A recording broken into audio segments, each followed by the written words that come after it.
और श्लोक संख्या 47 और 48। कर्मण्येवादि मैं संस्कृत ਨੂੰ हिंदी ਵਿੱਚ भी बोलांगा और ਉਹਦੀ जो कमेंटरी है वो भी हिंदी ਵਿੱਚ करदा मैं नाल पंजाबी ਦੇ ਵਿੱਚ भी ਤੁਹਾਨੂੰ ਦੱਸਦਾ ਰਵਾਂਗਾ। ते इस श्लोक है कर्मण्येवाधिकारस्ते मां फलेषु कदाचन मां कर्म फल हेतुर्भूमा ते संगो असत्व कर्मणि। तुम्हें अपना कर्म करने का अधिकार है किंतु कर्म के फलों के तुम अधिकारी नहीं हो। तुम ना तो कभी अपने आप को अपने कर्मों के फलों का कारण मानो, ना ही कर्म ना करने में अब कभी आसक्ति हो कर्म करने में कभी आसक्त हो। ते आवाज आ रही है ना सारे ना?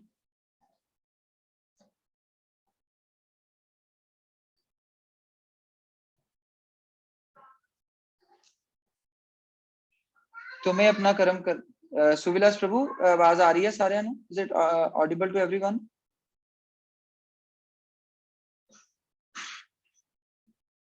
प्लीज कोई जना। Okay okay, thank you Deepak ji. Okay, तुम्हें अपना कर्म करने का अधिकार है किंतु कर्म के फलों के तुम अधिकारी नहीं हो।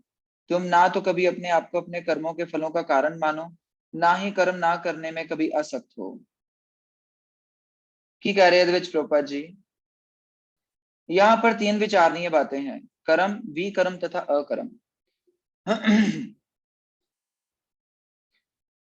ਅਸੀਂ सिर्फ और सिर्फ अजे तक जो सुनिया मैं ਜਿਹੜਾ ਅਸੀਂ ਅੱਜ ਤੱਕ ਗੀਤਾ ਸਾਹਿਬ पढ़ते आ रहे ਸੀਗੇ ਉਹਦੇ ਵਿੱਚ ਕੀ ਲਿਖਿਆ ਸੀਗਾ, कर्म करो और फल की इच्छा मत करो, है ना? यही है ना, कर्म करो फल की इच्छा मत करो। फल की इच्छा मत करो मतलब ये है कि तुसी एक दुकान खोलो और दुकान खोल के ते ਉਹਦੇ ਵਿੱਚ ਤੁਹਾਨੂੰ ਤੁਸੀਂ दुकान खोल लो और तुसी इस चीज की इच्छा ना करो कि ਤੁਹਾਡੇ ਕੋਲ पैसे आएंगे।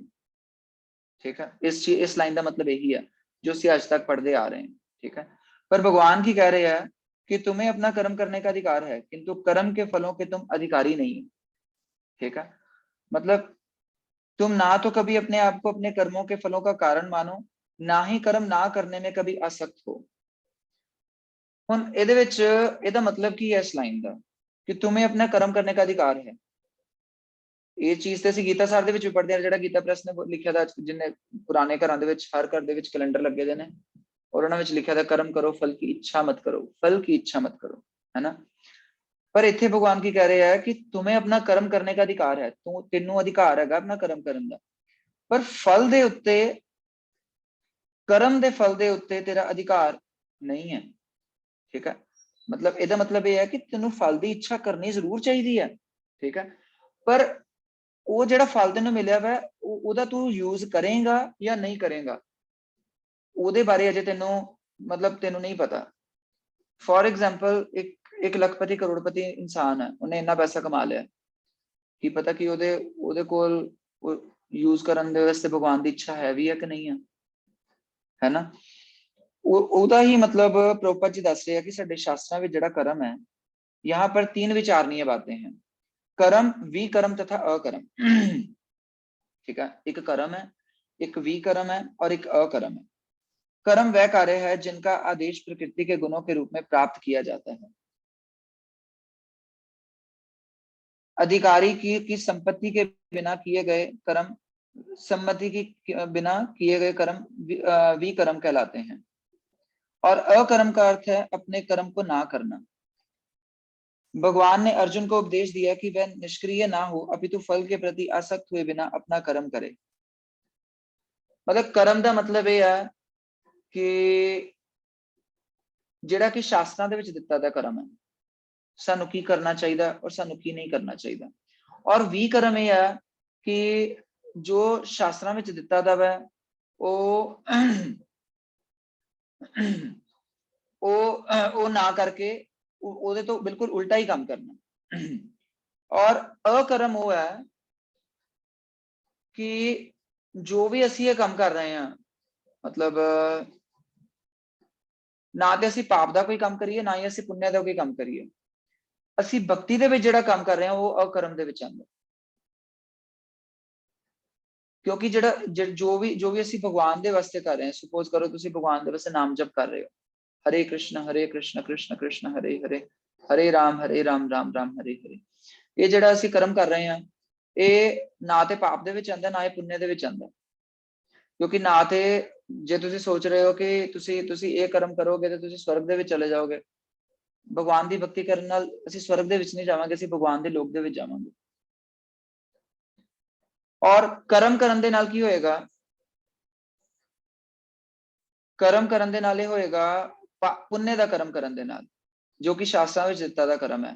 ਜਿਸ ਤਰ੍ਹਾਂ ਸਪੋਜ਼ ਕਰੋ ਕਿਸ ਦਾ ਜੇ ਅਸੀਂ ਭਲਾ ਕਰਦੇ ਹਾਂ ਸਾਨੂੰ ਪੁੰਨੇ ਲੱਗੇਗਾ ਤੇ ਸਾਨੂੰ ਜਾਂ ਤੇ ਕਿਸੇ ਅੱਛੇ ਘਰ ਦੇ ਵਿੱਚ ਜਨਮ ਹੋ ਜਾਏਗਾ ਜਾਂ ਫਿਰ ਅਸੀਂ ਸਵਰਗ ਦੇ ਅਧਿਕਾਰੀ ਹੋ ਜਾਾਂਗੇ। ਉੱਥੇ ਜਾਣਾ, ਸਵਰਗ ਦੇ ਵਿੱਚ ਜਾਣਾ ਵੀ ਖਤਰਨਾਕ ਕਿਉਂ ਹੈ? ਸਵਰਗ ਵਿੱਚ ਜਾਣਾ ਵੀ ਖਤਰਨਾਕ ਹੈ। ਇਸ ਸੰਸਾਰ ਦੇ ਵਿੱਚ ਪਾਪ ਵੀ ਸਾਨੂੰ ਪ੍ਰੋਬਲਮ ਦਿੰਦਾ ਵਾ ਔਰ ਪੁੰਨੇ ਵੀ ਸਾਨੂੰ ਪ੍ਰੋਬਲਮ ਦਿੰਦਾ ਹੈ।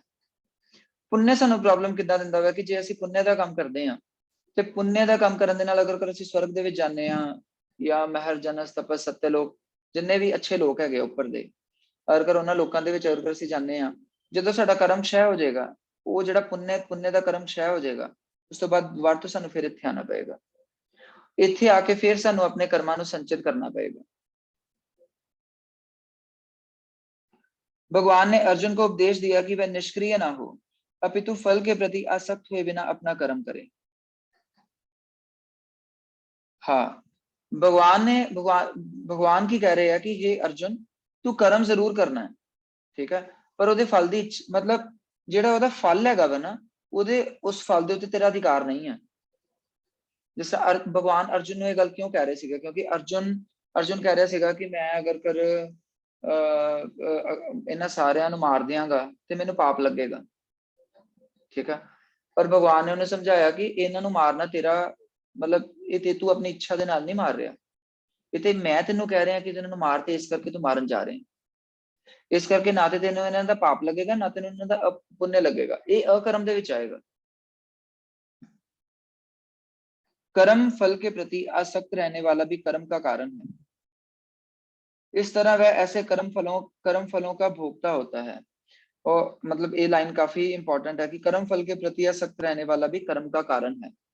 अगर ਅਸੀਂ ਸਪੋਜ਼ ਕੋਈ ਕਰਮ ਕਰ ਰਹੇ ਹਾਂ ਔਰ ਕਰਮ ਕਰਨ ਤੋਂ ਪਹਿਲੇ ਸਾਡੇ ਅੰਦਰ ਇੱਛਾ ਆ ਜਾਂਦੀ ਹੈ ਕਿ ਯਾਰ ਮੈਂ ਇਸ ਚੀਜ਼ ਦਾ ਭੋਗ ਕਰਾਂਗਾ, ਮੈਂ ਇਸ ਚੀਜ਼ ਦਾ ਭੋਗ ਕਰਾਂਗਾ, ਫਿਰ ਉਹ ਜਿਹੜੀ ਚੀਜ਼ ਹੈ ਉਹ ਸਾਨੂੰ ਉਹਦੇ ਪ੍ਰਤੀ ਇੰਨਾ ਆਸਕਤ ਕਰ ਦੇਗੀ ਕਿ ਅਸੀਂ ਉਸ ਚੀਜ਼ ਦੇ ਵਿੱਚ ਫਸ ਜਾਵਾਂਗੇ। ਤੇ ਜੇ ਅਸੀਂ ਉਸ ਚੀਜ਼ ਦੇ ਵਿੱਚ ਫਸ ਗਏ ਤੇ ਅਸੀਂ ਜਲਦੀ ਬਾਹਰ ਨਹੀਂ ਨਿਕਲ ਸਕਦੇ ਉਹਨਾਂ ਚੀਜ਼ਾਂ ਦੇ ਵਿੱਚੋਂ।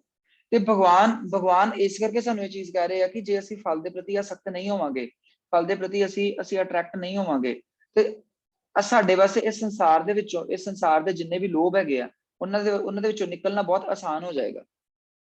ਤੁਸੀਂ ਦੁਕਾਨ ਖੋਲੀ ਹੈ, ਤੁਹਾਡੀ ਦੁਕਾਨ ਬਹੁਤ ਅੱਛੀ ਚੱਲ ਰਹੀ ਹੈ, ਤੁਸੀਂ ਪੈਸਾ ਕਮਾ ਰਹੇ ਹੋ, ਹੈਨਾ, ਔਰ ਉਸ ਪੈਸੇ ਨਾਲ ਜੋ ਵੀ ਤੁਹਾਡੀਆਂ ਨੀਡਸ ਹੈਗੀਆਂ ਉਹ ਤੁਸੀਂ ਆਪਣੀਆਂ ਪੂਰੀਆਂ ਕਰੋ। ਰੋਟੀ ਕੱਪੜਾ ਮਕਾਨ ਦੇ ਜੋ ਵੀ ਨੀਡਸ ਹੈ ਉਹ ਨੀਡਸ ਆਪਣੀਆਂ ਪੂਰੀਆਂ ਕਰਨੀਆਂ ਚਾਹੀਦੀਆਂ।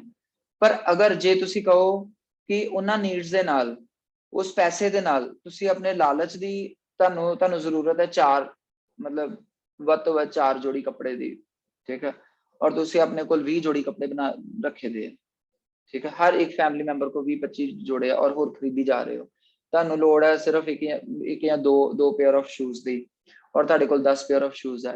ਇਹ ਚੀਜ਼ਾਂ, ਇਹ ਸੰਚੇ ਹੈ, ਇਹ ਸੰਚੇ ਜਿਹੜਾ ਵਾ ਇਹ ਸੰਚੇ ਸਾਨੂੰ ਮਤਲਬ ਸਾਨੂੰ ਇਸ ਸੰਸਾਰ ਦੇ ਵਿੱਚ ਬੰਧਨ ਦਾ ਕਾਰਨ ਹੈਗਾ ਵਾ, ਸਾਨੂੰ ਨਿਕਲਣ ਦਾ ਕਾਰਨ ਨਹੀਂ ਹੈ। हाँ, पर अगर यही पैसा भगवान के प्रचार ਦੇ ਵਿੱਚ ਲਗਾਵਾਂਗੇ ਜਾਂ ਭਗਵਾਨ ਦੇ ਮੰਦਿਰ ਨਿਰਮਾਣ ਦੇ ਵਿੱਚ ਲਗਾਵਾਂਗੇ ਜਾਂ ਜਿੱਥੇ ਭਗਵਾਨ ਦਾ ਭੋਗ ਬਣ ਰਿਹਾ ਉੱਥੇ ਭਗਵਾਨ ਦੀ ਸੇਵਾ ਦੇ ਵਿੱਚ ਲਗਾਵਾਂਗੇ, ਇਹੀ ਪੈਸਾ, ਇਹੀ ਜਿਹੜਾ ਫਲ ਹੈ ਇਹ ਸਾਨੂੰ ਇਸ ਸੰਸਾਰ ਦੇ ਵਿੱਚੋਂ ਨਿਕਲਣ ਦੇ ਵਿੱਚ ਹੈਲਪ ਕਰੇਗਾ। जहां तक निर्धारित कर्मों का संबंध है वह 3 उपश्रेणियों के हो सकते हैं, यथा नित्य कर्म, आपातकालीन कर्म तथा इच्छित कर्म। नित्य कर्म फल की इच्छा बिना शास्त्रों के निर्देशानुसार सतोगुण में रहकर किए जाते हैं। मतलब वो कर्म जेड़े कि भगवान ने सानू क्या करने वास्ते, फल युक्त कर्म बंधन के कारण बनते हैं, अतः ऐसे कर्म अशुभ हैं।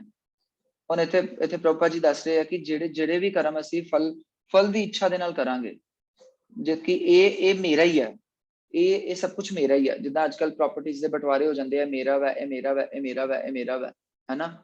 ਤੇ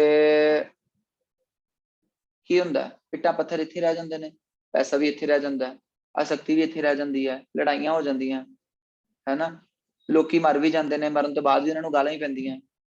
अगर फिर सपोज करो कि ਅਸੀਂ ਇਹ ਇੱਛਾ ਕਰਾਂਗੇ नहीं, ਇਹ मैं नहीं कह रहा एक्चुअली, ਕੀ कह रहे हैं, प्रभुपाद जी कह रहे हैं कि फल युक्त कर्म बंधन के कारण बनते हैं, अतः ऐसे कर्म अशुभ हैं, इनऑस्पिशियस है।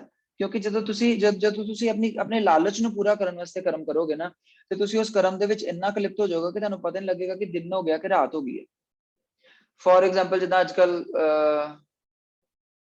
ਅੱਜ ਕੱਲ ਬਹੁਤ ਸਾਰੇ ਲੋਕ ਉਹ ਕਰਦੇ ਆ ਨਾ, ਸਬਸਕ੍ਰਾइब यूट्यूबर्स और टिकटॉकर्स और something like that, money earning, है ना, मनी अर्निंग हो रही है आजकल। फॉलोवर्स हाँ, फॉलोवर्स और फॉलोवर्स तो कितने मिलियन फॉलोवर्स हो गए ने, कितने मिलियन फॉलोवर्स हो गए ने, ਉਹਨਾਂ ਨੂੰ ਇਹ ਨਹੀਂ ਪਤਾ ਚੱਲ ਰਿਹਾ ਕੁਝ ਚੀਜ਼ਾਂ। ਮਤਲਬ ਜਿਸ ਤਰ੍ਹਾਂ ਅਸੀਂ ਭਗਵਾਨ ਦੇ ਨਾਮ ਦਾ ਪ੍ਰਚਾਰ ਕਰ ਰਹੇ ਹਾਂ, ਅਗਰ ਉਸ ਪ੍ਰਤੀ ਚੇਤਨਾ ਚੱਲ ਰਹੀ ਹੈ ਸਾਡੀ, ਉਸ ਪ੍ਰਤੀ ਕਾਰਜ ਚੱਲ ਰਿਹਾ, then that is different thing। ਕਿਉਂਕਿ ਭਗਤ ਕਦੀ ਆ ਨਹੀਂ ਦੇਖਦਾ ਕਿ ਮੇਰੇ ਕਿੰਨੇ ਫਾਲੋਅਰਸ ਹੋ ਰਹੇ ਨੇ।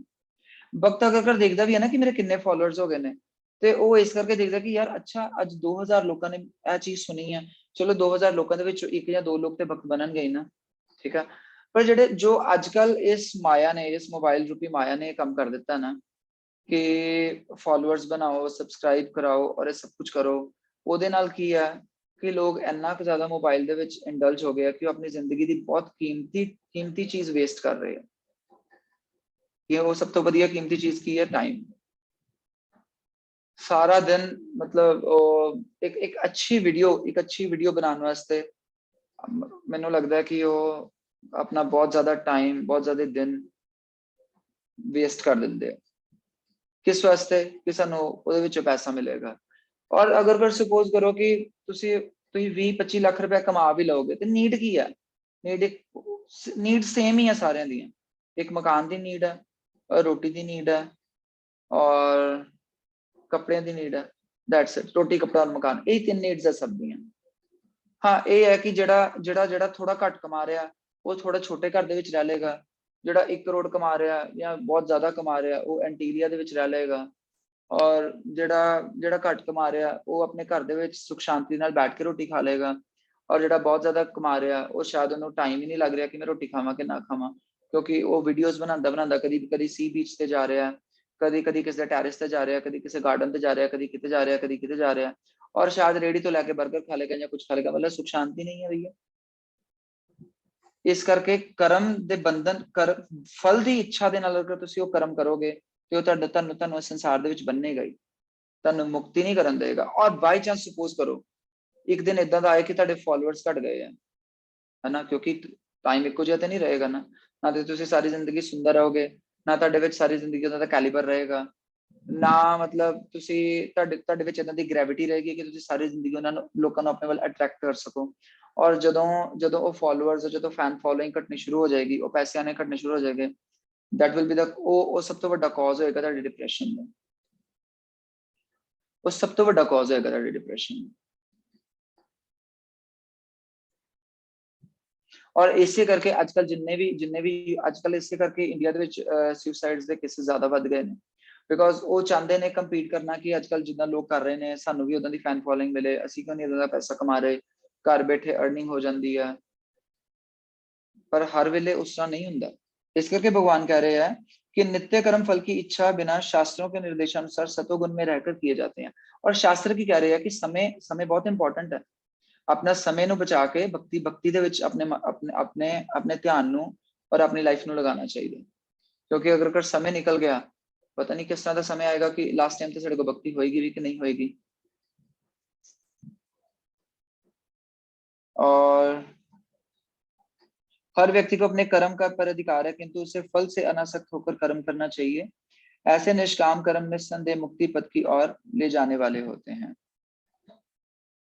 अतएव भगवान ने अर्जुन को फलाशक्ति रहित होकर कर्म के रूप में युद्ध करने की आज्ञा दी। इस करके भगवान ने अर्जुन को क्या कि अर्जुन देख, ਜੇ ਤੇ ਤੂੰ ਜੇ ਤੇ ਤੂੰ ਇਹ ਯੁੱਧ ਕਰੇਗਾ ਫਿਰ ਤੈਨੂੰ ਕੀਰਤੀ ਦੀ ਪ੍ਰਾਪਤੀ ਹੋਏਗੀ। ਕਿਉਂ? ਕਿਉਂਕਿ ਅਗਰ ਯੁੱਧ ਵਿੱਚ ਤੂੰ ਜਿੱਤਦਾ ਮੈਂ ਤੇ ਤੂੰ ਸਾਰੇ ਦੇ ਸਾਰਾ ਰਾਜਪਾਟ ਸੰਭਾਲੇਗਾ, ਸਾਰੇ ਲੋਕਾਂ ਦੇ ਤੇ ਰਾਜ ਕਰੇਗਾ। ਔਰ ਅਗਰ ਕੋਈ ਯੁੱਧ ਵਿੱਚ ਹਾਰ ਜਾਣਾ ਹੈ, ਠੀਕ ਹੈ, ਤੇ ਵੀਰ ਗਤੀ ਪ੍ਰਾਪਤ ਹੋਏਗੀ, ਸ਼ਹੀਦੀ ਪ੍ਰਾਪਤ ਹੋਏਗੀ। ਠੀਕ ਹੈ, ਤਦ ਵੀ ਲੋਕ ਤੇਰਾ ਨਾਮ ਗਾਣਗੇ।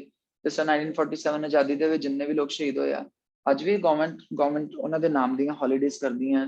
ਔਰ ਮਹਾਤਮਾ ਗਾਂਧੀ ਦਾ ਫੋਟੋ ਹੈ ਨੋਟ ਦੇ ਉੱਤੇ, ਔਰ ਭਗਤ ਸਿੰਘ ਜੀ ਦੀ ਮਤਲਬ ਔਰ ਉਹਨਾਂ ਦਾ ਵੀ ਹੋ ਰਿਹਾ ਸਾਰਾ।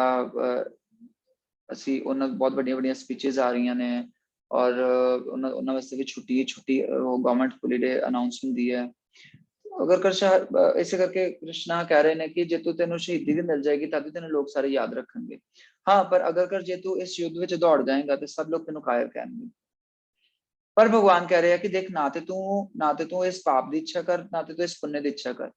तू इस चीज को कितना कर, शास्त्रों के अकॉर्डिंग जो शास्त्र की है, भगवान की वाणी है। और भगवान साक्षात रूप दे खड़े होकर अर्जुन को कह रहे हैं कि तू युद्ध कर।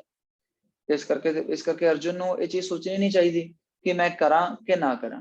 इस करके भगवान कह रहे हैं कि देख, तू कर्म करना तेरा अधिकार है, पर ਉਹਦਾ फल की आ रहा है। फल तो तेन मिलेगा ही मिलेगा, पर ਉਹਦਾ फल की आ रहा, ਉਹਦੇ ਪ੍ਰਤੀ ਤੂੰ ਜਿਹੜੀ ਤੇਰੀ ਆਸਕਤੀ ਹੈ, ਜਿਹੜੀ ਤੇਰੀ ਅਟਰੈਕਸ਼ਨ ਹੈ, ਉਹ ਤੇਰੀ ਨਿਊਟਰਲ ਹੋਣੀ ਚਾਹੀਦੀ ਹੈ, ਤਦ ਹੀ ਤੂੰ ਅੱਗੇ ਵੱਧ ਸਕੇਗਾ। उसका युद्ध विमुख होना आसक्ति का दूसरा पहलू है। ऐसी आसक्ति से कभी मुक्ति पद की प्राप्ति नहीं हो पाती। आसक्ति चाहे स्वीकारात्मक हो या निषेधात्मक, ये बंधन का कारण है। अकर्म पाप में है तथा कर्तव्य के रूप में युद्ध करना ही अर्जुन के लिए मुक्ति का एकमात्र कल्याणकारी मार्ग है। इस करके युद्ध करना मतलब जो कहे कि मैं कोई काम ही नहीं करांगा और काम ना करके मैं मतलब सन्यासी, जिदा अर्जुन भगवत गीता ਦੇ ਵਿੱਚ ਕਹਿ ਸਟਾਰਟਿੰਗ ਦੇ ਵਿੱਚ ਕਹਿ ਰਿਹਾ ਕਿ ਇਸ ਨਾਲ ਚੰਗਾ ਤੇ युद्ध ਕਰਨ ਨਾਲੋਂ ਚੰਗਾ ਕਿ ਮੈਂ ਤੇ ਬਾਹਰ ਨਿਕਲ ਜਾਵਾਂ और बाहर निकल के मैं जंगलों ਦੇ ਵਿੱਚ चला जावां और तपस्या करा और मैं अपनी पाठ पूजा करा। और भगवान कह रहे हैं कि तेरे वास्ते चीज बनी नहीं है। इस करके भगवान का डायरेक्ट ऑर्डर है अर्जुन को कि तू सिर्फ और सिर्फ युद्ध करना है। और युद्ध की करना है, युद्ध भी किस तरह करना है कि तू फेलियर है या तू सक्सेसफुल है, तेनों इसकी इच्छा नहीं होनी चाहिए, बिल्कुल इच्छा नहीं। तेनों ओदा रिजल्ट की है, रिजल्ट बारे तेनों नहीं सोचना चाहिए। नेक्स्ट श्लोक है, योगस्थ कुरु कर्माणि संगम त्यक्त्वा धनंजय सिद्धया सिद्धयो समो भूत्वा समत्वम योग उच्यते। हे अर्जुन, जय तथा पराजय की समस्त आसक्ति त्याग कर समभाव से अपना कर्म करो, ऐसी समता योग कहलाती है। भगवान मतलब जो मैं स्टार्टिंग दे विच समझाने की कोशिश कर रहा, भगवान ने एक लाइन दे विच समझा दिता है। हे अर्जुन, जय तथा पराजय की समस्त आसक्ति त्याग कर समभाव से अपना कर्म करो, ऐसी समता योग कहलाती है। अर्जुन कह रहे हैं कि तू जितेगा या तू हारेगा, तेन ओदी टेंशन नहीं होनी चाहिए, तू सिर्फ और सिर्फ अपना युद्ध कर।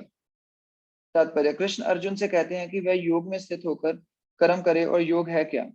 योग का अर्थ है सदैव चंचल रहने वाली इंद्रियों को वश में रखते हुए परम तत्व में मन को एकाग्र करना।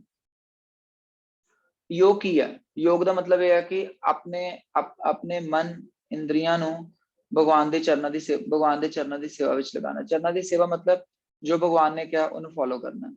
और इतने एज इट इज भगवान अर्जुन को की कह रहे हैं कि युद्ध कर, बस दैट्स इट। उसी तरह हर व्यक्ति विशेष के वास्ते भगवान ने कुछ ना कुछ ऑर्डर दिते हैं जो कि सानू श्रीमद भागवतम और श्रीमद भगवत गीता दे विचों पता लगणगे कि सानू की करना चाहिए और की नहीं करना चाहिए। सानू अपने मन के अकॉर्डिंग ही नहीं सारे काम करने चाहिए। और परम तत्व कौन है? भगवान ही परम तत्व हैं। और चूंकि वे स्वयं अर्जुन को युद्ध करने के लिए कह रहे हैं, अतः अर्जुन को युद्ध के फल से कोई सरोकार नहीं है। जय या पराजय कृष्ण के लिए विचारनीय है, अर्जुन को तो बस श्री कृष्ण के निर्देशानुसार कर्म करना है। मतलब ये जदों असीं भगवत गीता लास्ट ते पढ़ांगे और संजय कह रहा धृतराष्ट्र नूं कि जिथे कृष्ण जिथे अर्जुन है उथे जय, उथे पराजय का तो कोई सवाल ही नहीं है। उथे श्री है, उथे कीर्ति है, उथे जय है, सब कुछ है उथे। इस करके भगवान अर्जुन समझा रहे हैं कि तेनों इन्हां चीज़ों की टेंशन लैण दी लोड़ नहीं है, तो सिर्फ और सिर्फ अपना काम कर। जिद्दां असीं लोग अजकल सोचते हैं कि यार जे मैं इस चीज़ दे विच पै गया की होएगा की नहीं होएगा, ਸਾਨੂੰ ਇਹ ਚੀਜ਼ਾਂ ਨਹੀਂ ਸੋਚਣੀਆਂ ਚਾਹੀਦੀਆਂ। ਐਕਚੁਅਲੀ ਹਰ ਚੀਜ਼ ਭਗਵਾਨ ਨੇ ਸੋਚ ਕੇ ਰੱਖੀ ਦੀ ਹੈ। ਉਹ ਚੀਜ਼ ਅਸੀਂ ਆਪਣੀ ਇੱਛਾ ਦੇ ਅਕੋਰਡਿੰਗ ਸਿਰਫ ਆਪਣਾ ਕੰਮ ਕਰਨਾ ਹੈ। ਉਸ ਇੱਛਾ ਦੇ ਅਕੋਰਡਿੰਗ ਜੋ ਕਰਮ ਫਲ ਆਏਗਾ, ਠੀਕ ਹੈ, ਉਹ ਸਾਨੂੰ ਮਿਲਣਾ ਹੀ ਮਿਲਣਾ। ਜੋ ਸਾਡੇ ਕਿਸਮਤ ਦੇ ਵਿੱਚ ਆ ਉਹ ਸਾਨੂੰ ਮਿਲੇਗਾ ਹੀ ਮਿਲੇਗਾ। ਜਿੰਨਾ ਅਸੀਂ ਖਾਣਾ ਹੈ, ਜਿੰਨੇ ਅਸੀਂ ਸਾਹ ਲੈਣੇ ਨੇ, ਉਸ ਅਸੀਂ ਲੈਣੇ ਹੀ ਲੈਣੇ। कृष्ण के निर्देश का पालन ही वास्तविक योग है और इसका अभ्यास कृष्ण भावनामृत नामक विधि द्वारा किया जाता है। और कृष्ण भावना अमृत मतलब कृष्ण भावना का मतलब की है कि जो कृष्ण की भावना है, जो कृष्ण की भावना है उस तरह की भावना नु अपनी भावना बना लेना, यही कृष्ण भावना अमृत है। मतलब हुण कृष्ण की भावना की है, भगवान कृष्ण की चाहते हैं, सानू कित्थों पता लगेगा? भगवान कृष्ण का मूड की है, सानू कित्थों पता लगेगा? भगवत गीता तो, श्रीमद भागवतम तो। इस करके सानू शास्त्र पढ़ने चाहिए है, जो किसी नहीं पढ़ते। असी अपना सारा टाइम पैसा कमान, मोबाइल दे विच या इधर उधर की निंदा चुगली दे विच बिता दिंदे हैं और सारी जिंदगी बीत जाती है और सानू पता ही नहीं लगता कि असी की करना और की नहीं करना। कृष्ण के एकमात्र कृष्ण भावनामृत के माध्यम से ही स्वामित्व भाव का परित्याग किया जा सकता है। ये लाइन बहुत इंपॉर्टेंट है। की कह रहे हैं प्रभुपाद जी कि सिर्फ और सिर्फ कृष्ण भावना अमृत दे नाल, सिर्फ और सिर्फ कृष्णा कॉन्शियसनेस दे नाल ही सानू पता लगेगा। असी जिहड़ी अहंकार दी भावना है ना, जिहड़े असी ये कहने कि ए मेरा वै, ए मेरा वै, ए मेरा वै, असी इस चीज नू छड्ड सकदे हैं। क्यों? क्योंकि जदों असी कृष्ण दी भगवान दी भावना, भगवान कृष्ण दी भावना दे नाल असी अपनी भावना मिला लवांगे ते सानू की पता लगेगा कि भगवान ही भोगता है। भगवान गीता दे विच कह रहे भोक्तारम यज्ञतप साम सर्वलोक महेश्वरम, ठीक है। मतलब भगवान कह रहे हैं कि मैं ही हर चीज का भोगता हाँ, तो फिर असी की कर रहे हैं? असी तो जिहड़ा जो ऑलरेडी खाधा गया है ना, असी उन्होंने खा रहे हैं डेली। असी अगर असी सोच के देखिए ना, असी डेली हर रोज उस चीज में रिपीट करी जा रहे हैं, रोज उस चीज में रिपीट करी जा रहे हैं। कुछ नवा नहीं हो रहा साडे नाल अनटिल और अनलेस असी भक्ति दे विच नहीं आवांगे। जिन तक असी भक्ति दे विच नहीं आवांगे, जिन तक असी कृष्ण भावना अमृत दे विच नहीं आवांगे, तक सानू पता नहीं लगेगा कि साडी लाइफ दा मेन मोटिव की है। और जदों सानू पता लग गया ते सानू पता लगेगा कि यार मैं जिस वास्ते अपनी सारी लाइफ बिता रहा सीगा वो तो वेस्ट है एक्चुअली। मैं की इकट्ठा कर रहा, रोटी कपड़ा मकान तो एक दिन खत्म हो ही जाएगा। तुसी सपोज फॉर एग्जांपल जे तुसी कदी जयपुर जाओ, जयपुर जानते कि लाल किले का नाम सुनिया होगा सारे ने। उस लाल किले दे विच एक टाइम इदां दा होएगा जदों सारे दे सारे मुगल्स रहिंदे होणगे, है ना। मुगल्स इन द सेंस कि कोई राजा उत्थे रहिंदा होएगा, है ना। और उस टाइम ते उस महल दे विच बहुत चहल पहल होएगी, है ना। ते पर अज दा टाइम की है, महल ते उत्थे ही है, हौली हौली दे वो खंडर बन रहे हैं। हर महल जिथे हर एक महल, हर एक घर हौली हौली वेयर एंड टेयर हो रही है और हौली हौली हर चीज खंडर बन रही है। जिहड़े असीं कपड़े पा रहे हैं हौली हौली फट रहे हैं, असीं खाना खा रहे हैं वो खाना एक वेस्ट बन के बाहर निकल रहा है, फिर सानू भुख लग रही है। इसका मतलब कि ये प्रवृत्ति और निवृत्ति चल रही है। एक्चुअली सानू इस प्रवृत्ति और निवृत्ति ने स्टॉप करना पड़ेगा। वो स्टॉप तद ही होएगी जदों असीं भगवान दे और या भगवान दे भक्तां दी शरण दे विच जावांगे, तद सानू पता लगेगा कि असीं इस चीज नू स्टॉप किद्दां करना है। इसके लिए उसे कृष्ण का दास या उसके दासों का दास बनना होता है। कृष्ण भावना अमृत में कर्म करने की यही एक विधि है जिससे योग में स्थित होकर कर्म किया जा सकता है।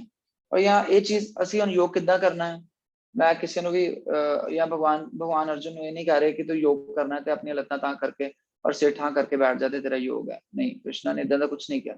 कृष्णा ने कहा कि जो मैं कह रहा उन्हें फॉलो कर, यही योग है। और एज इट इज यही प्रभुपाद जी कह रहे हैं कि वो सानू कित्थों पता लगेगा कि यहाँ भगवान दी बाणी मतलब भगवत गीता तो पता लगेगा, या भगवान दे दास या श्रीमद भागवतम तो पता लगेगा। भगवान दी लीलावां किने दसियां? सुखदेव गोस्वामी, परीक्षित महाराज, उतो पता लगेगा सानू। अर्जुन क्षत्रिय है अतः वह वर्ण आश्रम धर्म का अनुयायी है।